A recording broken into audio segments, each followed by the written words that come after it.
ان ظالموں نے محمد الرسول اللہ صلی اللہ علیہ وسلم کی 4 بیٹیوں میں سے 3 کا انکار کرنے کے لیے بنیاد محمد بن عمر الواقدی کذاب کو بنایا ہے کہ اس نے بیان کیا جی اتنی عمر میں شادی ہوئی اور اتنی عمر میں اولاد ہوئی اور یہ ہے وہ ہے جی، پھر کیسے بیٹیاں پیدا ہوئیں اور کیسے نکاح ہوا ان کا، لہٰذا بیٹیاں ہیں ہی نہیں، ایک ہی بیٹی ہے رسول اللہ صلی اللہ علیہ وسلم کی، نعوذ باللہ ثم نعوذ۔ ظالموں نے صحابہ کرام کو بدنام کرنے کے لیے ابو مخنف لوط بن یحییٰ کی روایات، پکا جھوٹا ہے بے ایمان، اس کی روایات کو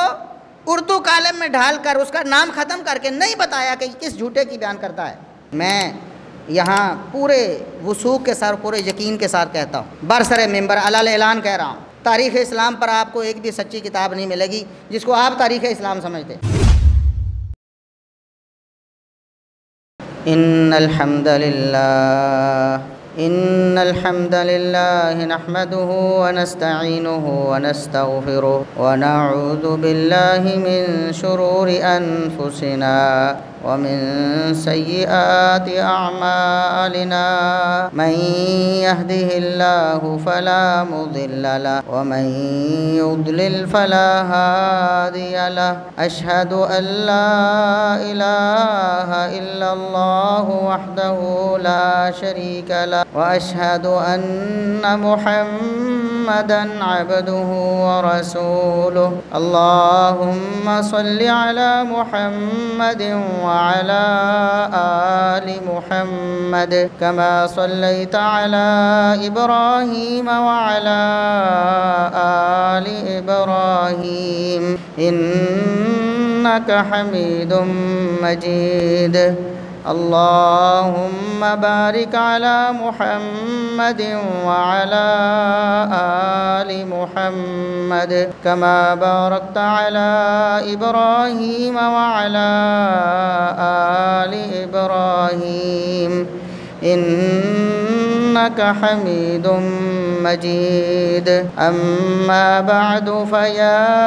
أيها الناس ألا إن خير الحديث كتاب الله وخير الهدي هدي محمد صلى الله عليه وسلم وشر الأمور محدثاتها وكل محدثة بدعة وكل بدعة ضلالة، أعوذ بالله السميع العليم من الشيطان الرجيم من همزه ونفخه ونفثه، بسم الله الرحمن الرحيم، يا أيها الذين آمنوا إن جاءكم فاسق بنبأ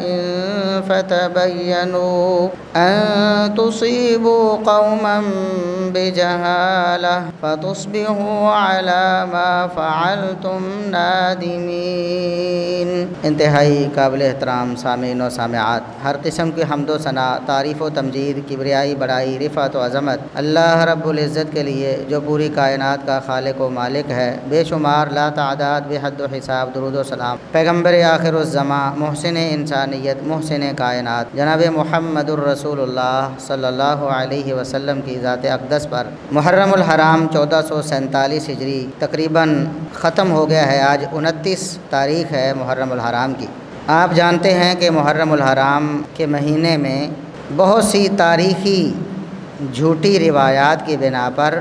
اس امت کی مقدس ترین ہستیوں پر زبان تان دراز کی جاتی ہے۔ تو حقیقت میں اگر دیکھیں تو اسلامی تاریخ پر بہت بڑا ظلم ہوا ہے، اور یہ جو اسلامی تاریخ ہے یہی اصل میں انسانی تاریخ ہے، کیونکہ انسانیت کی معراج محمد الرسول اللہ صلی اللہ علیہ وسلم کے دین پر ہوئی۔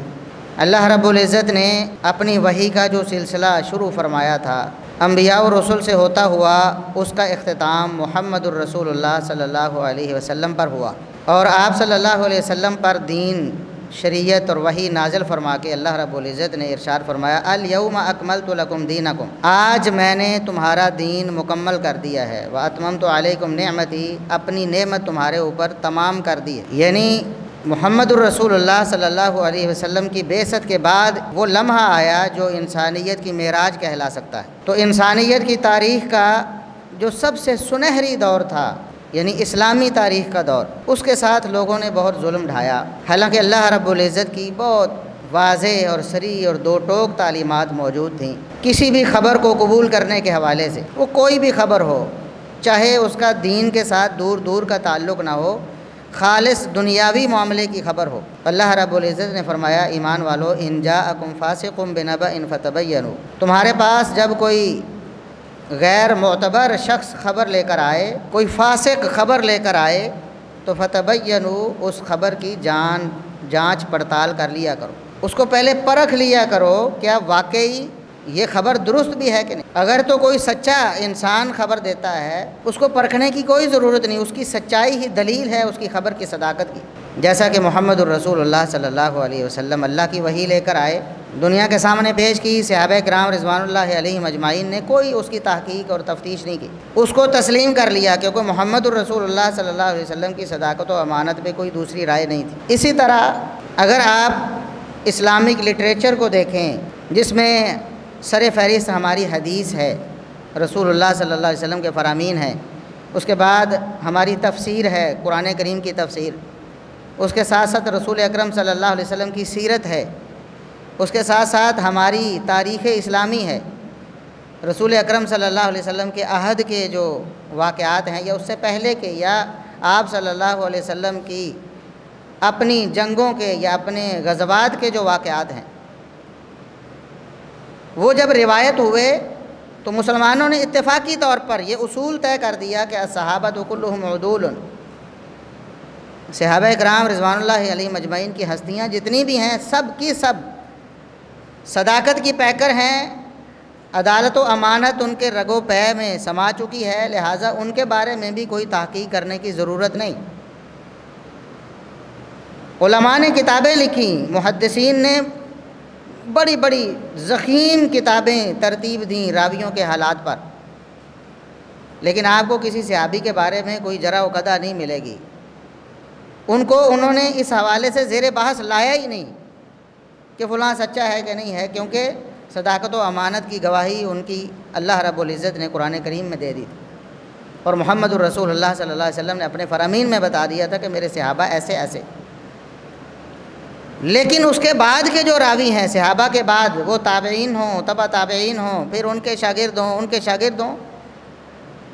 ان میں سے ایک ایک کے حالات کی پوری جانچ پڑتال کی گئی ہے، ضخیم کتابیں محدثین نے لکھی ہیں، پوری زندگیاں انہوں نے صرف کی ہیں، ایک ایک حدیث اور اس کی سند اور اس کی علتوں کے علم کے لیے دور دراز کے اسفار کیے ہیں، ہزاروں میل سفر کیا ہے، اس دور میں جب سفر کرنا بہت مشکل تھا، اس لیے کہ جو بیان کرنے والے راوی ہیں صحابہ کے بعد ان میں سے سچے بھی ہو سکتے ہیں، جھوٹے بھی ہو سکتے ہیں، ان میں سے معتبر بھی ہو سکتے ہیں، غیر معتبر بھی ہو سکتے ہیں، لہٰذا کہیں ہمارے اسلامک لٹریچر میں ایسی بات شامل نہ ہو جائے جس کو ہم اپنا ایمان یا اپنا عقیدہ یا اپنی فکر یا اپنا نظریہ بنا لیں، لیکن اس کی بنیاد جھوٹ پر ہو، کسی جھوٹے بندے کی بیان کردہ ہو، کسی غیر معتبر بندے کی بیان کردہ ہو، کسی ایسے راوی کی بیان کردہ ہو جس کو بھول چوک ہو جاتی ہے، جس کا حافظہ درست نہیں ہے، اس کے حافظے کی گڑبڑ کی وجہ سے ہمارے دین ایمان میں کہیں کوئی غلط بات شامل نہ ہو جائے۔ اس کی بنیاد یہ ساری جو کاوش ہے، یہ جو ساری محنت ہے محدثین کی، جس میں صدیاں صرف ہوئی ہیں اور ہزاروں لاکھوں افراد جس میں اپنی مہارت دکھا چکے ہیں، اس ساری کی بنیاد یہ قرآن کریم کی آیت ہے، ایمان والو اگر کوئی غیر معتبر بندہ تمہارے پاس خبر لے کر آئے، کوئی بھی خبر لے کر آئے، قرآن کریم کا اسلوب یہ بتاتا ہے کہ اللہ رب العزت نے یہاں کسی خاص خبر کی کیا تذکرہ نہیں فرمایا بنبأ، کوئی بھی خبر دین سے تعلق رکھتی ہو، دنیا سے تعلق رکھتی ہو، معاملات سے تعلق رکھتی ہو، عبادات سے تعلق رکھتی ہو، حلال و حرام سے تعلق رکھتی ہو یا ترغیب و ترہیب سے تعلق رکھتی ہو، اس کا تعلق تمہارے عقائد سے ہو یا تمہاری تاریخ کے ساتھ ہو، کوئی بھی خبر اگر غیر معتبر بندہ لے کے آتا ہے تو اس کا اعتبار نہیں کرنا، قطعاً اس کا اعتبار نہیں کرنا، بلکہ کیا کرنا ہے فتبینوا، اس کا سورس دیکھنا ہے۔ اگر کوئی معتبر سورس آپ کو نظر آتا ہے تو تب آپ اس بات کو مانیں۔ ہاں ٹھیک ہے، آپ کو ایک شبہ پڑ گیا ہے کہ شاید یہ بات جس نے کی ہے جھوٹا بندہ ہے، غیر معتبر ہے، لیکن ہو سکتا ہے یہ بات صحیح ہو، لیکن اس کے صحیح ہونے کے لیے، اس پر یقین کرنے کے لیے آپ کو اس کے دیگر سورسز تلاش کرنے ہوں، اس کی دوسری سند، دوسری چین تلاش کرنی ہوگی، دوسرا اس کا مصدر تلاش کرنا ہوگا، جس سے آپ کو پتہ چلے کہ یہ معتبر خبر ہے، ورنہ آپ اس کو رد کر دیں، اس کو ریجیکٹ کر دیں، اس کو کبھی قبول نہیں کرنا، ایکسیپٹ نہیں کرنا۔ اور اسی پہ بنیاد ہے ہمارے سارے اسلامک لٹریچر کی۔ لیکن افسوس کی بات یہ ہے کہ رسول اکرم صلی اللہ علیہ وسلم کی سیرت ہو، آپ صلی اللہ علیہ وسلم کے خاندانی معاملات ہوں، یا صحابہ کرام رضوان اللہ علیہم اجمعین جیسی معتبر اور مقدس ہستیاں ہوں، یا پھر تابعین ہوں، یا پھر ائمہ دین ہوں، ان کے بارے میں ایک تو دشمنان اسلام نے اپنے جاسوس، اپنے کارندے، اپنے ایجنٹ چھوڑے، جنہوں نے اسلام میں غیر معتبر باتیں شامل کرنے کی سازش کی، بڑے بڑے جھوٹے، ایسے ایسے جھوٹے جنہوں نے خود اپنے جھوٹ کا اقرار بھی کیا، کئی ایسے جھوٹے راوی معروف اور مشہور کہ جنہوں نے خود اپنے بارے میں بتایا کہ ہم نے یہ جھوٹ بولا ہے۔ اس کے باوجود بعض لوگ انہی کی بیان کردہ خبروں کو تاریخ اسلام بنا کر پیش کرتے ہیں، یعنی تاریخ اسلام کو مسخ کرنے کی جو سازش تھی اور کوشش تھی، اسی کو تاریخ اسلام سمجھ لیا، اور پھر اس وجہ سے ایسی ایسی گمراہیاں مسلمانوں کے اندر در آئیں، ایسے ایسے باطل افکار آ گئے، ایسی ایسی خرابیاں آ گئیں کہ بسا اوقات لوگ دائرہ اسلام سے ہی خارج ہو، ان روایات کو قبول کرنے کی بنا پر جن کو قبول کرنے سے اللہ نے منع فرمایا۔ خبردار ایمان والو، یہ کام نہیں کر۔ اب تاریخ اسلام میں اگر آپ دیکھتے ہیں تو جھوٹے راویوں کا بڑا عمل دخل ہے، وہ ہماری اصل تاریخ نہیں ہے۔ یہی کام تو حدیث میں بھی ہوا ہے، محدثین نے ساری زندگیاں ایسے ہی صرف نہیں کر دی۔ اگر ایسا ہی سیدھا سادہ معاملہ تھا تو بس نقل در نقل کر کے چھوڑ دیتے اس کو۔ ایک ایک حدیث کے لیے ہزاروں ہزاروں میل سفر، کئی بر اعظم پھرے ہیں انہوں نے، اس لیے تاکہ محمد الرسول اللہ صلی اللہ علیہ وسلم کی حدیث میں کوئی جھوٹ شامل نہ ہو جائے۔ جھوٹے راویوں نے روایات جھوٹی بیان کی۔ ہمارے علماء نے، پرانے علماء نے، محدثین نے ان احادیث کو ٹیگ لگا کر، سمجھتے نا کسی چیز کو ٹیگ لگا دینا، پتہ چلے کہ یہ چیز کس معیار کی ہے، کس طرح کی ہے، کس کیٹیگری کی ہے۔ سند ایک ٹیگ ہے، اس راوی جس نے یہ بیان کیا ہے اس کا نام ساتھ لگا دینا، یہ ٹیگ ہے، پتہ چلے کہ یہ اس کی بیان کرتا ہے، بعد میں کوئی بندہ دھوکہ نہ کھا جائے۔ تو محدثین کرام نے جس طرح حدیث کی سندیں، حدیث کو ٹیگ لگا کر حدیثیں اپنی کتابوں میں ذکر کیں، اسی طرح ہمارے جو محدثین کے دور کے مورخین ہیں، انہوں نے جو تاریخ کی باتیں تھیں انہیں بھی ٹیگ لگا کر، اگر کوئی جھوٹا ہے تو جھوٹے کا نام لکھ کر اس کو نقل کیا ہے کہ اس نے بیان کیا ہے، سچا ہے تو سچے کا نام لکھ کر اس کو بیان کیا ہے، معتبر ہے تو اس کا نام لکھا ہے، غیر معتبر ہے تو اس کا نام لکھا ہے، تاکہ مسلمان اس سے دھوکہ نہ کھائیں۔ آج کا دور دیکھیں کتنا جدید دور ہے، ترقی یافتہ دور ہے، کمیونیکیشن کا دور ہے، ٹیکنالوجی کا دور ہے، لیکن لوگ آج بھی جھوٹ بولتے ہیں۔ سالوں بعد پتہ چلتا ہے کہ میڈیا میں یہ بات بطور جھوٹ عمدن جان بوجھ کے پھیلائی گئی تھی، لیکن اس وقت لوگوں کو اس کا ادراک نہیں ہو سکا۔ سالوں بعد پتہ چلتا ہے کہ فلاں کی کارروائی تھی۔ تو اسلام کے دشمن جو ہمیشہ سے اسلام کو اندر سے کھوکھلا کرنے کی کوشش میں رہے ہیں، وہ کیسے رسول اللہ صلی اللہ علیہ وسلم کی حدیث میں یا اسلامی تاریخ میں یا ہماری تفسیر میں نقب زنی کی کوشش نہ کرتے۔ پوری فیکٹریاں انہوں نے بنائیں جھوٹی روایات کو گھڑنے کی، قربان جائیں محدثین کرام پر، ان کی ساری زندگیوں کی محنت پر انہوں نے کسی راوی پر ٹیگ لگا کر اس کو رائیگاں اور ختم کر دیا۔ مثال کے طور پر ابو مخنف لوط بن یحییٰ بہت بڑا کذاب اور جھوٹا راوی ہے، آپ محدثین کرام کی تصریحات اس کے بارے میں پڑھ سکتے ہیں، پرلے درجے کا کذاب، رسول اللہ صلی اللہ علیہ وسلم پر، صحابہ پر جھوٹ باندھنے والا، پکا بے ایمان، جس کا دین اسلام سے دور دور کا بھی تعلق نہیں ہے۔ نام کے تو قادیانی بھی مسلمان ہے نا، یعنی جس کی ہمیشہ کوشش یہ ہو کہ میں حدیث میں اور اسلامی تاریخ میں جھوٹ شامل کروں، بھلا اس کا اسلام سے کیا تعلق؟ لیکن آپ دیکھ لیں ان کی روایات بکھری پڑی ہیں ہماری تاریخ کی کتابوں میں خصوصی طور پر۔ مثال کے طور پر واقعہ کربلا جو ہے، سیدنا حسین رضی اللہ عنہ کی شہادت کا المناک واقعہ، یہ بات بالکل درست ہے کہ سیدنا حسین رضی اللہ عنہ کو شہید کیا گیا، ظالموں نے ظلماً شہید کیا، کوفیوں نے شہید کیا، دھوکہ دے کر شہید کیا، لیکن اس کی آگے جو تفصیلات بیان کی جاتی ہیں، اتنے دن پانی بند رہا، پھر فلاں کو تیر لگا، فلاں کے حلق میں تیر لگا، فلاں کا گلا کاٹا گیا، فلاں کا سر نیزے پہ اٹھایا گیا، نیزے پر قرآن پڑھ رہا تھا سر۔ اس طرح کی جتنی جھوٹی روایات ہیں وہ ایسے ہی راویوں کی بیان کرتا ہے، سراسر جھوٹ پر مشتمل روایات۔ محدثین کرام نے ہمیں اتنا پیارا اور اتنا عمدہ سلسلہ دیا کہ ہر راوی کے حالات قلم بند کر دیے، تفصیل سے درج کر دیے، پتہ چل گیا کہ فلاں کس حیثیت کا اور کس کیٹیگری کا بندہ ہے۔ لیکن افسوس تو بعد والے نالائقوں پہ ہے، نااہلوں پر ہے، یا پھر بد باطنوں پر ہے، جن یا تو وہ جاہل تھے، انہیں پتہ ہی نہیں تھا کہ ہم کر کیا رہے ہیں، کتنا بڑا ظلم ڈھا رہے ہیں مسلمانوں پر،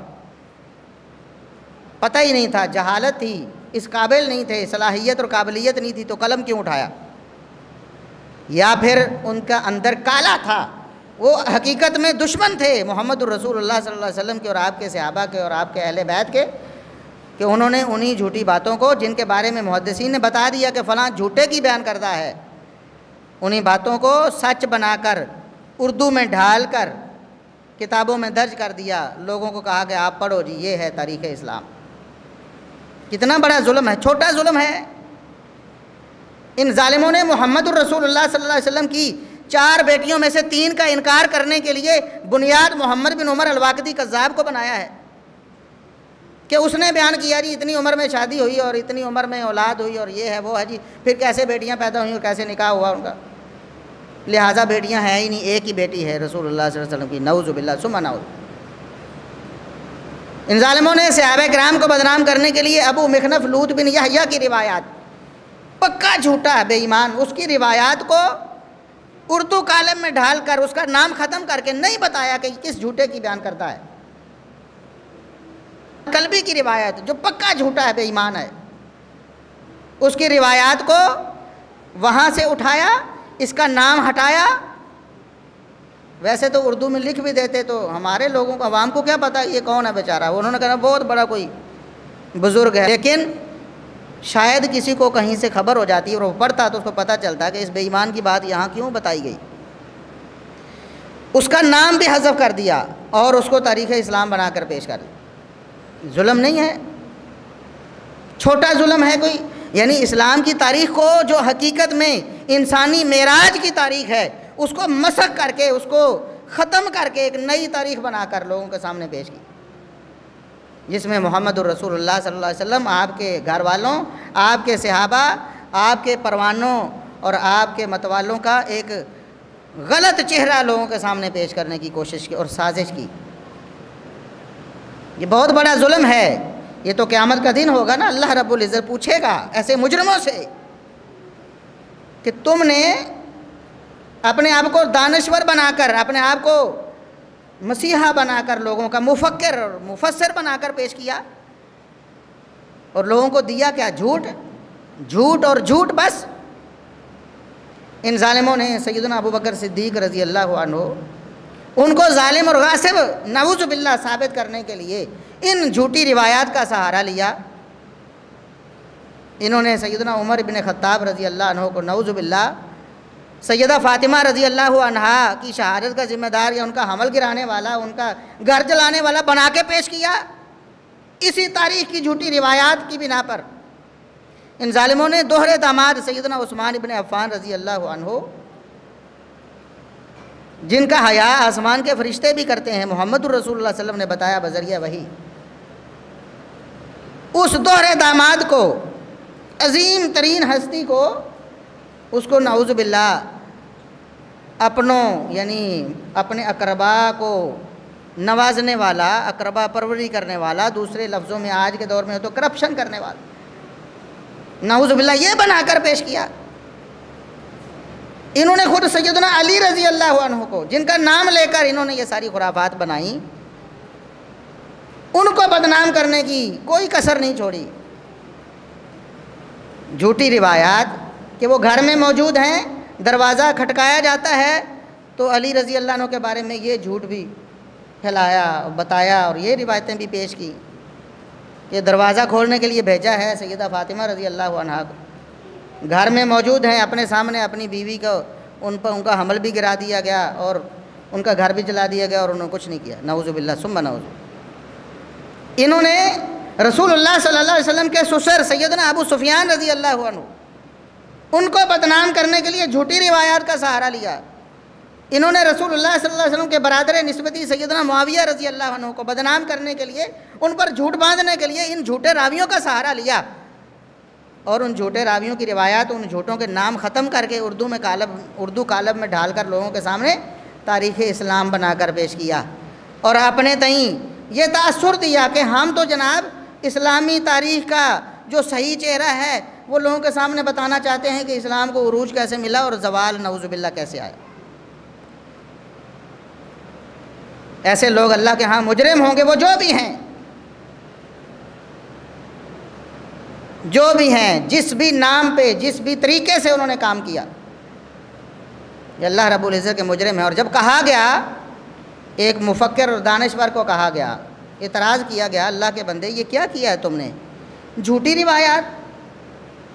جھوٹے بندوں کی جو پیٹنٹ جھوٹے ہیں، جن کے جھوٹے ہونے میں کسی کو شبہ ہی نہیں، ایسے راویوں کی روایات صحابہ کرام کو بدنام کرنے کے لیے، ان کے خلاف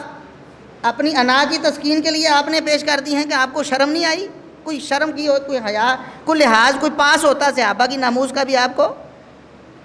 تو آگے سے جواب کیا دیا ان دانشور صاحب نے؟ وہ ہمارے ہاں مفسر قرآن کہلاتے ہیں، ان کی تفسیر لوگ پڑھتے ہیں بڑے شوق سے، جبکہ وہ بھی انکار حدیث پر مشتمل ہے۔ اللہ رب العزت کی صفات باری تعالیٰ جو ہیں، جو کتاب و سنت سے ثابت ہے، اجماعی صفات، ان کے انکار پر مبنی ہے وہ تفسیر ہمارے ہاں بڑے شوق سے پڑھی جاتی ہے۔ انہوں نے ہی تاریخ پہ ایک کتاب لکھی جس میں انہوں نے خلافت اور ملوکیت کا فرق بتایا، خانہ ساز فرق، جھوٹا فرق،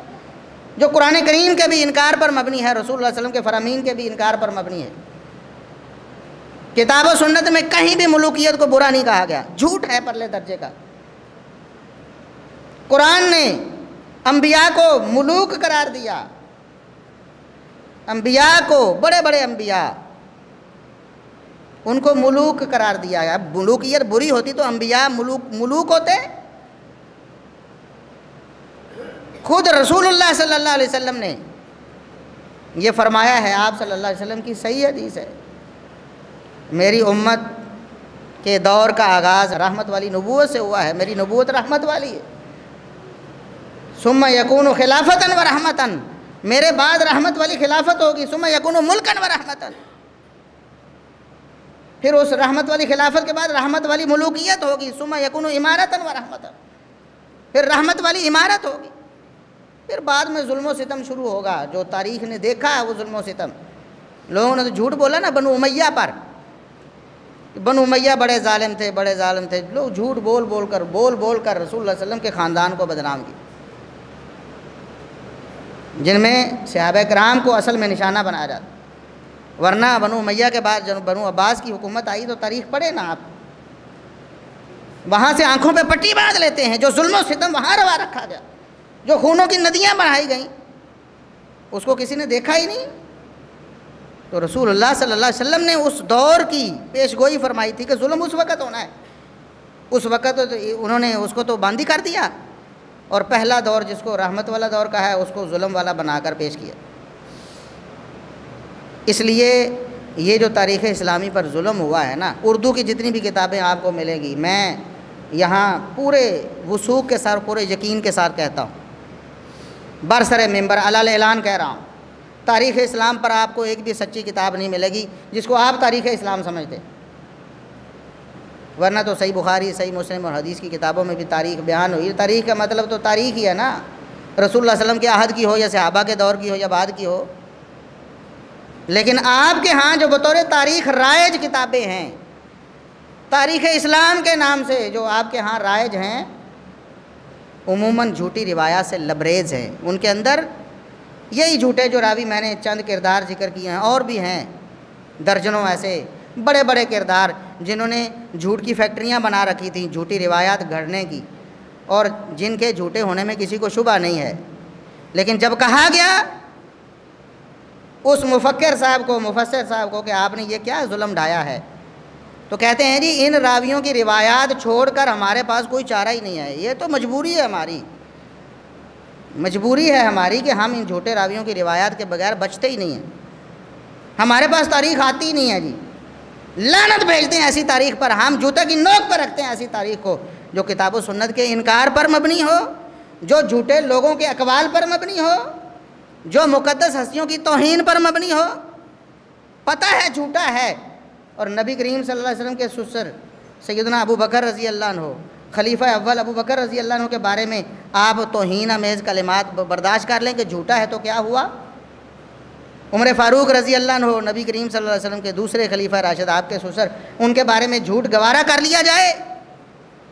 چاہے سننے والے پڑھنے والے کے دل میں جو بھی برے خیالات آئیں، صرف اس لیے کہ ہمیں تاریخ چاہیے۔ دوہرے داماد عثمان ابن عفان رضی اللہ عنہ کے بارے میں کرپشن کا الزام مان لیا جائے، اس لیے کہ ہمارے پاس تاریخ نہیں ہے کوئی۔ عثمان ابن عفان رضی اللہ عنہ کے کارنامے حدیث میں مذکور ہے، اور صحیح تاریخ میں صحیح سندوں کے ساتھ وہ بیان کرو، لیکن وہ نہیں بیان کرنے، انہوں نے تو نعوذ باللہ ان کی خرابیاں بیان کرنی ہیں کہ دیکھو جی جو خلافت ہے وہ برباد ہوئی عثمان رضی اللہ عنہ کے دور میں، نعوذ باللہ ثم نعوذ۔ بنیاد کیا ہے؟ وہ جھوٹی تاریخ، جھوٹے راوی۔ اس لیے اللہ کا واسطہ اپنا دین ایمان بچائیں، اپنا دین ایمان بچائیں۔ نبی کریم صلی اللہ علیہ وسلم، آپ کے اہل خانہ، آپ کے صحابہ اکرام رضوان اللہ علیہم اجمعین، اور بعد والے جو مقدس و معتبر افراد تھے، ان کے بارے میں جھوٹے راویوں کی باتوں پر قطعاً کان نہ دھریں، اور ایسے لوگوں کو ریجیکٹ کر دیں جنہوں نے ایسے جھوٹے راویوں کی روایات کو دین ایمان سمجھ کر آگے لوگوں میں پھیلا کر ان مقدس ہستیوں کی توہین کی راہ ہموار کی ہے۔ اللہ سے دعا ہے کہ اللہ رب العزت ہمیں سمجھنے اور عمل کرنے کی توفیق عطا فرمائے۔ وآخر دعوانا ان الحمد للہ رب العالمین۔